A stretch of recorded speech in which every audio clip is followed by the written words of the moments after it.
tayo na extended families. Napakalaking bagay yun.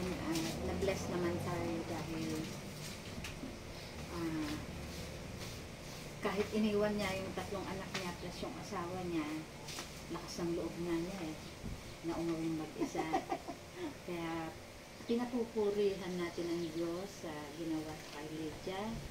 And at the same time, dahil nandito pa siya, isa-celebrate natin yung welcome niya, yung wedding anniversary. Ilang anniversary? 22nd sa 20. Sa 20.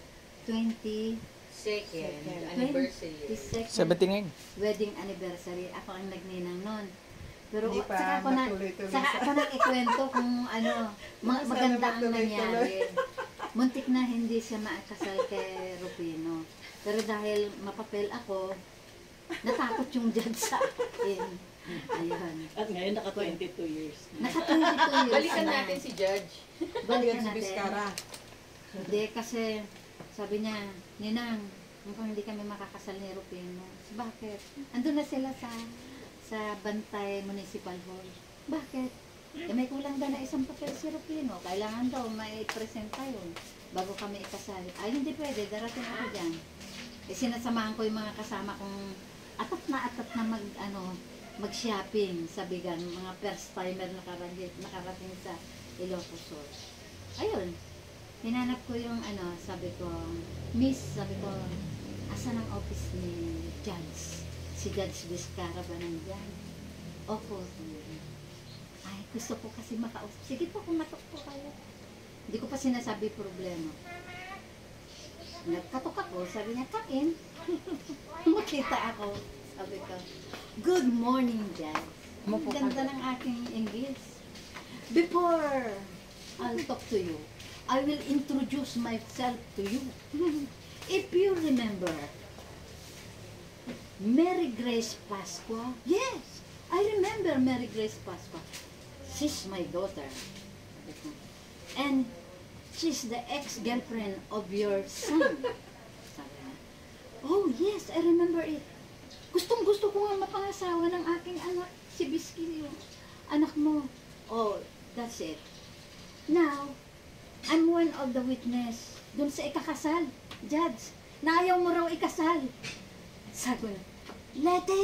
Sabi niya sa sekretary, ituloy ang kasal. Malakas ang backer. Malakas ang backer. Sa nervyos ko, yung English ko yun. Hinanap ko ang CR. Hinanap ko ang layo pala ng CR. Let's go to the judge hall. Nagpunta na sila. Ako naiwan ako pa, naghahanap ako ng CR kasi ihing-ihi na ako sa nervyos. Pagbalik ko ba naman sabi ni Judge, you may now kiss the bride. Natapos ang kasal, hindi ko man lang na-witness.